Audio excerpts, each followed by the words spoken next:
Medina की ठंडी सुबह, रेगिस्तान की हवा धीरे धीरे बह रही थी। मदीना के बाहर खड़ा था एक अजीम पहाड़, उहद, खामोश मगर इतिहास का गवाह।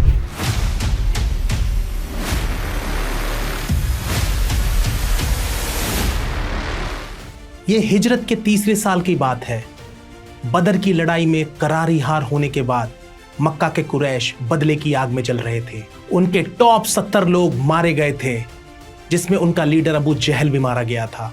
मक्का का कोई घर ऐसा नहीं बचा था जिसमें कोई मैयत ना हो, और इस बार बदला लेने के लिए वो अपनी औरतें और बच्चे भी लेकर मैदान जंग में आए। उनका यह मानना था कि अगर हम लड़ाई से भागे तो हमारी औरतें और बच्चे मुसलमानों के हाथ लग जाएंगे। उनका कहना था इस बार जान दे देंगे लेकिन जंग से पीछे नहीं हटेंगे। 3000 का लश्कर लेकर वो मदीना की ओर बढ़े, और इस सेना को लीड कर रहा था उनका लीडर अबू सुफियान इब्न हर्ब।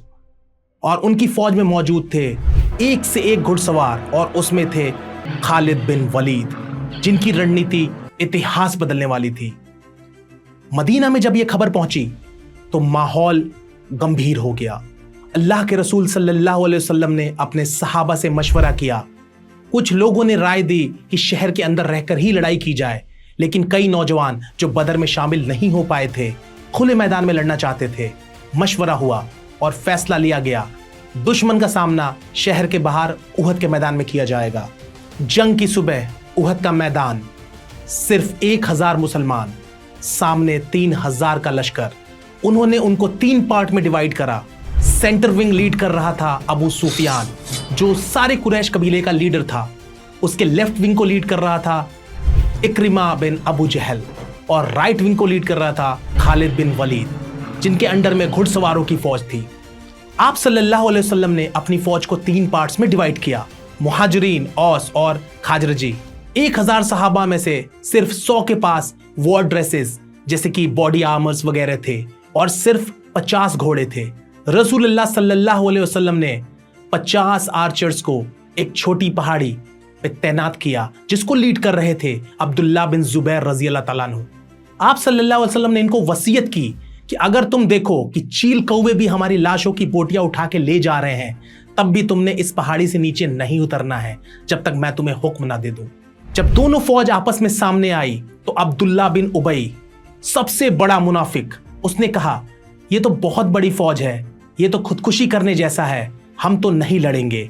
और ये कह के वो अपनी 300 की फौज को लेकर मुसलमानों को छोड़ के चला गया।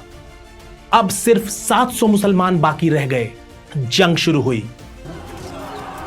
तलवारें टकराईं, धूल आसमान तक उठी, और नारे गूंज उठे। मुसलमानों ने बहादुरी की मिसाल कायम कर दी। उसमें थे शेर खुदा हजरत अली रज़ी अल्लाह तआला अन्हु,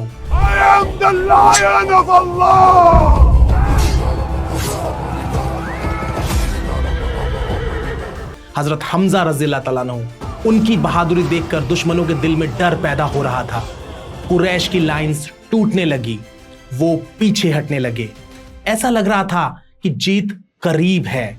पहाड़ी पर खड़े आर्चर्स ने देखा कि दुश्मन भाग रहा है। कुछ ने कहा जंग खत्म हो गई, हम जीत गए। उनके सरदार ने याद दिलाया, रसूलुल्लाह का हुक्म याद करो। लेकिन जीत का मंजर और मैदान में पड़े माले गनीमत कई लोगों को अपनी जगह छोड़ने पर मजबूर कर गया। 50 में से 35 सहाबा पहाड़ छोड़कर नीचे चले गए। सिर्फ कुछ ही सहाबा बचे, और उसी पल खालिद बिन वलीद ने मौका भांप लिया। जंग का रुख अचानक से बदलने लगा। खालिद ने अपनी घुड़सवार टुकड़ी को पहाड़ के पीछे से घुमाया, और पहाड़ी अब खाली पड़ी थी। वहां बचे हुए तीरंदाजों को शहीद कर दिया गया। अचानक मुसलमानों पर पीछे से हमला हुआ। जो जीत लग रही थी वो अफरा तफरी में बदल गई। इसी अफरा तफरी में एक बड़ा सदमा हुआ। हजरत हमजा बिन अब्दुल मुत्तलिब शहीद हो गए। उनको वहशी नाम के गुलाम ने शहीद किया। फिर एक अफवाह फैली, मोहम्मद सल्लल्लाहु अलैहि वसल्लम शहीद हो गए।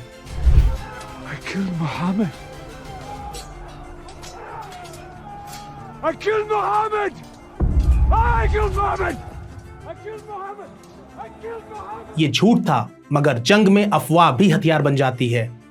कुछ सहाबा घबरा गए, कुछ टूट गए, लेकिन रसूलुल्लाह सल्लल्लाहु अलैहि वसल्लम जिंदा थे, लेकिन जख्मी थे। उनके चेहरे पे घाव थे, दांत मुबारक शहीद हो गया, खून बह रहा था, फिर भी वो डटे रहे। कुछ बहादुर सहाबा ने उनको घेर लिया। उनमें थे हजरत तलहा बिन उबैदुल्लाह, जिन्होंने अपने हाथ से तीर रोके और वो हाथ हमेशा के लिए घायल हो गया। हजरत फातिमा रज़ी अल्लाह तआला अन्हा और हजरत अली रज़ी अल्लाह तआला अन्हु ने उनके जख्म को धोया।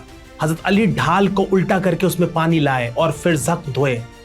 आपका खून नहीं रुक रहा था। फिर हजरत फातिमा रज़ी अल्लाह तआला अन्हा ने एक कपड़ा जलाकर उसकी राख लगाई, तब जाके आपका खून रुका। धीरे धीरे मुसलमान उहद की ओर हटे। वही पहाड़ जो खामोश खड़ा सब देख रहा था, अब उनकी पनाह बन गया। कुरैश ने समझा कि उन्होंने बदर का बदला ले लिया, लेकिन वो मदीना में दाखिल नहीं हुए। 70 मुसलमान उस दिन शहीद हुए। मैदान खामोश हो गया। रेगिस्तान की हवा फिर चलने लगी, लेकिन अब सब कुछ बदल चुका था। जंग उहद सिर्फ एक जंग नहीं थी, ये सबक था। ये याद दिलाने वाला दिन था कि जीत सिर्फ नंबर से नहीं मिलती, ना सिर्फ जोश से। जीत जुड़ी होती है इत्तेहाद से, सब्र से और अल्लाह के हुक्म की पाबंदी से। दिलचस्प बात यह है कि उसी जंग में रणनीति बनाने वाले खालिद बिन वलीद ने बाद में इस्लाम कबूल करा और इस्लाम के महान कमांडर्स में शामिल हो गए। उहद आज भी खड़ा है। अगर आप मदीना जाएं, वहां आपको ये पहाड़ खामोश मिलेगा, लेकिन अगर दिल से सुने तो तलवारों की आवाज अब भी गूंजती है और एक पैगाम अब भी सुनाई देता है। ईमान की राह आसान नहीं होती, कभी कभी हार में भी जीत छुपी होती है। ऐसे ही और वीडियोस के लिए सब्सक्राइब द सालिहीन।